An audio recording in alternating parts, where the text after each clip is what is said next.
Hello, everyone. Welcome back to another episode of Practice English Daily. I'm your host, Jessica, and I am so happy you're here with us today. And I'm Eric. It's great to be back behind the microphone. How is everyone doing? And more importantly, Jessica, how are you doing today? I am doing wonderful, Eric. I've had a very productive morning, and now I'm ready to help our listeners improve their English. Today is a very special episode. It is? Why is today special? Because today we are going back to basics, but in a deep way. We are talking about something that every single person on Earth does. We are talking about daily routines. Daily routines. You mean waking up, brushing teeth, going to work, that sort of thing. Exactly. Sometimes I feel like talking about routines can be a little boring. I woke up, I ate, I worked. It can sound a bit robotic. That is exactly why we are doing this episode. Many English learners sound robotic when they describe their day because they only know the basic verbs. Today, we are going to learn the natural phrasal verbs, the common collocations, which are words that naturally go together, and the feelings behind the routine. I like that. So, we are turning a boring list into a natural conversation? Precisely. We are going to use your daily life as your English teacher. Think about it, Eric. You wake up every day. If you can describe that action perfectly in English, you get to practice every single morning. That makes sense. It's built-in practice. So here is our plan. We are going to go through a full 24-hour day step by step. We will fix common mistakes, teach you better vocabulary, and at the end, we will do a story session and a shadowing exercise. Sounds like a full day. Let's get started. Okay, let's start at the very beginning. The sun comes up. What is the first thing that happens? Well, my alarm goes off. Excellent vocabulary right away. Listeners, did you hear that? Eric said his alarm goes off. He didn't say his alarm started or opened. We say the alarm goes off when it starts ringing. And honestly, Jessica, usually I hit the snooze button. I think we all do. So here is our first big distinction. There are two verbs that learners often confuse: wake up and get up. They seem the same, but they are different actions, right? Yes. To wake up is when your eyes open. You are no longer sleeping. You are conscious. Okay, so I wake up at 7 a.m., but I'm lazy, so I stay in bed looking at my phone. Exactly. And then, finally, you leave your bed. You stand up. That is when you get up. So I wake up at 7, but I don't get up until 7:15. Perfect. Listeners, make sure you separate those. Don't say, I stood up from bed. Say, I got up. Okay, I am up. I am out of bed. Now I walk to the bathroom. This is where I see a lot of mistakes with my friends who are learning English. Oh, absolutely. The biggest mistake is with the shower. In many languages, you make a shower, but in English, we absolutely never say make a shower. Never? Never. We say take a shower or have a shower. I usually say take a shower. It feels more active. Both are correct. I take a shower every morning. Now, Eric, what about your teeth? I brush my teeth. Good. And here is a grammar note for everyone. In English, we use possessive pronouns for body parts and hygiene. We say brush my teeth, not brush the teeth. That's a good tip.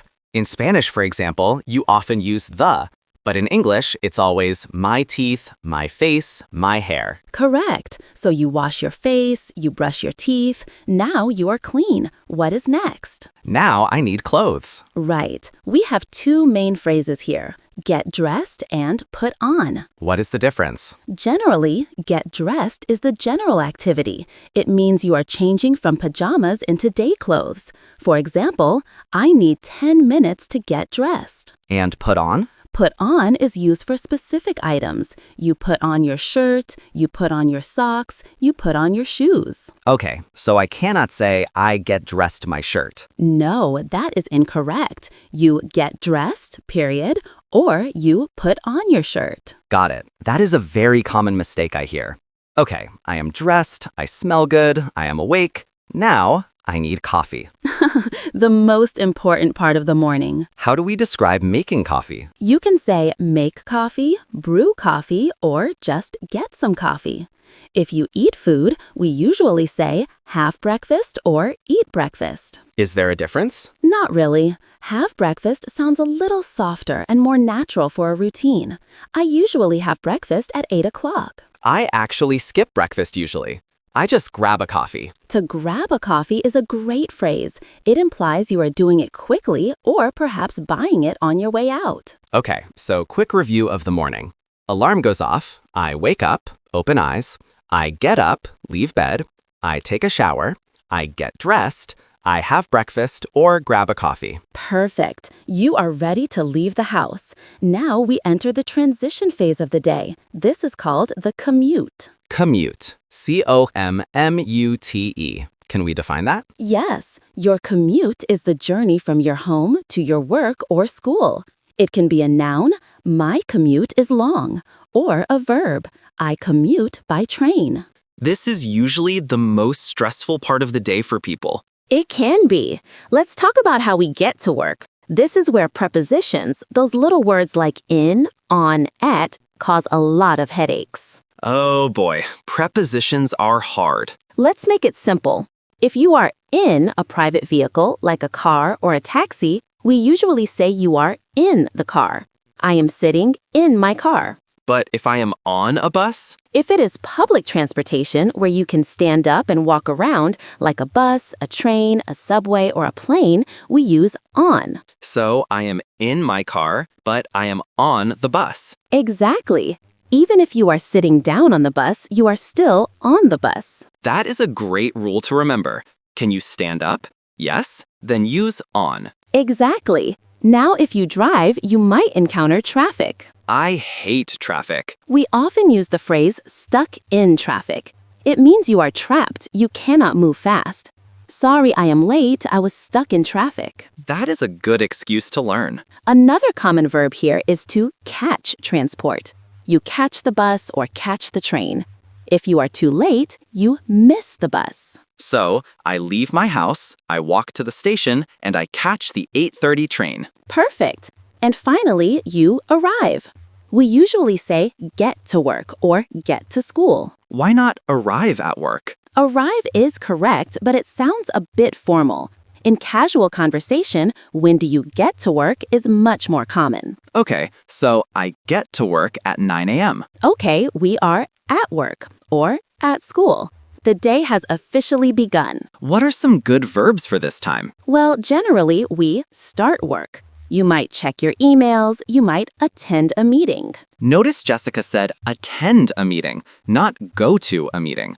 Both work, but attend is very professional. Yes, now let's talk about a grammar mistake I hear constantly. It is about the continuous tense. Oh, I think I know this one. I am working versus I work. Exactly. When you describe your daily routine, something you do every day, you must use the present simple. Correct, I work from 9 to 5. Incorrect, I am working from 9 to 5, unless you mean only today. So if I am describing my general life, I say I check emails, I talk to clients, and I write reports. Perfect. Keep it simple. Now let's take a break. Let's talk about lunch. My favorite time. There are two main ways people do lunch. You either pack a lunch, bring it from home, or buy lunch, go to a restaurant. I usually buy lunch. I like to go out for lunch. Go out for lunch is a great phrase. It implies leaving the building. Now here is a nuance. We often use the word take for breaks. I take a lunch break. I take a coffee break. Can I say make a break? No, you take a break. Okay, so at noon, I take a lunch break. I usually go out for lunch with my coworkers. Sounds lovely. The workday is finished. It is 5 p.m. What do we do? We leave work. Yes, we can also say we get off work. This is very common in American English. What time do you get off work? I get off work at 5. Then you have your commute home. When you finally open your front door, we say you get home. Again with the get. Get up, get dressed, get to work, get off work, get home. Get is one of the most useful verbs in English. In this context, it means arrive or become. So, I get home. I am tired. What is the first thing you do, Jessica? I usually take off my shoes and change into comfortable clothes, maybe some sweatpants. Change into? That means swapping your work clothes for home clothes. Exactly. And then I like to unwind. Unwind. U-N-W-I-N-D. That's a beautiful word, like unspinning a ball of string. Yes, it means to relax after stress, to decompress. You can unwind by reading, listening to a podcast, or just sitting on the sofa. Okay, it is evening time. The sun is down. We need to eat again. Right. We make dinner or cook dinner. Again, cook is the verb, but make dinner is very common. And after dinner comes the chore everyone hates. Doing the dishes. Notice, listeners, Jessica said do the dishes, not make the dishes. If you make the dishes, it sounds like you are building ceramic plates. You do the dishes, which means washing them.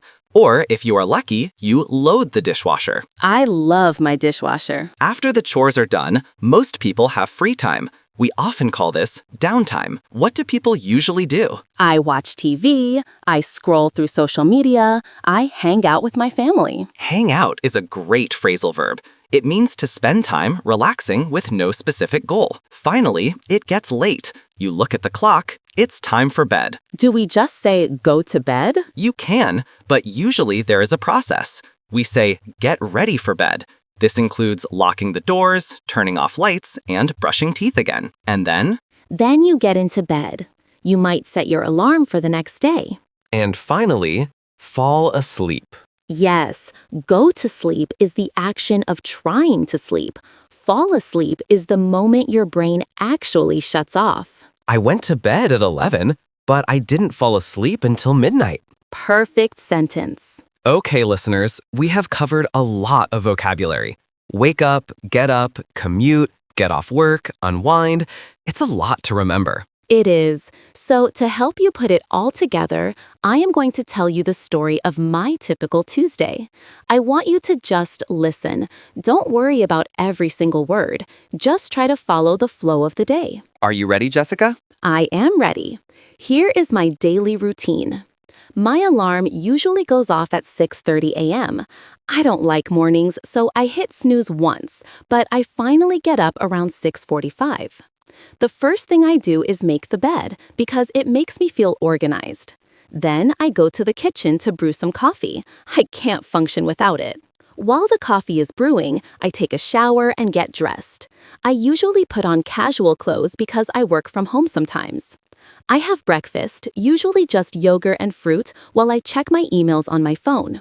Around 8:30, I leave the house. I commute by subway. It takes about 30 minutes to get to the studio. On the train, I usually listen to music to wake up my brain. I start work at 9 o'clock. I have meetings all morning. At 1 o'clock, I take a lunch break. I usually grab a salad from a shop nearby and eat it in the park if the weather is nice. I get off work at 5:30 p.m. The commute home is usually busy. Sometimes I get stuck in crowds at the station. When I get home, I immediately change into my pajamas. It's the best feeling. I make dinner around 7, usually pasta or chicken. My husband does the dishes, so I can unwind on the sofa. We usually watch an episode of a TV show together. Finally, at 10:30, I get ready for bed. I wash my face, brush my teeth, and get into bed. I read a book for a few minutes, and I usually fall asleep by 11 p.m. That was great, Jessica. It sounded very natural. Before we wrap up today's episode, we promise some specific tips on how to practice this on your own. Yes, here are 3 tips to master describing your daily routine. Tip number 1, use transition words. Notice in our stories, we didn't just say, I wake up, I shower, I eat. That sounds choppy. We used words like then, next, after that, and finally. These are called sequencers. They act like glue. They hold your story together. Try to use at least 3 transition words when you describe your day. Tip number 2, Use adverbs of frequency. These are words like always, usually, sometimes, and never. A routine isn't always 100% the same. You might say, I usually drive, but sometimes I take the bus. This makes your English sound much more advanced and flexible. Tip number 3, narrate your life. This is my favorite tip. Tomorrow morning, when you wake up, I want you to narrate your life in your head, or out loud if you are alone. So, while I am making coffee, I should say to myself, I am making coffee? Exactly. Say, now I am pouring the water. Now I am getting the milk. It sounds a little crazy, but I bet it works. It works because you connect the English word immediately to the physical action. It builds strong memory associations. Wow, we covered a lot today, from the alarm ringing to falling asleep. We did. I hope you all feel more confident talking about your day now. Remember, you don't need a textbook to practice English. You just need your life. We have a question for you to answer in the comments or on our social media. What is one thing you do every single morning without fail? Do you drink coffee? Do you do yoga? Do you check Instagram? Let us know and use the vocabulary we learned today. Don't say, I drink coffee. Say, I brew some fresh coffee, or I grab a cup of joe. Thank you so much for listening to Practice English Daily. If you liked this episode, please hit the subscribe button and leave us a review. It really helps other learners find us. Have a wonderful day, morning, or evening, wherever you are in the world. Keep practicing. Bye, everyone. See you next time.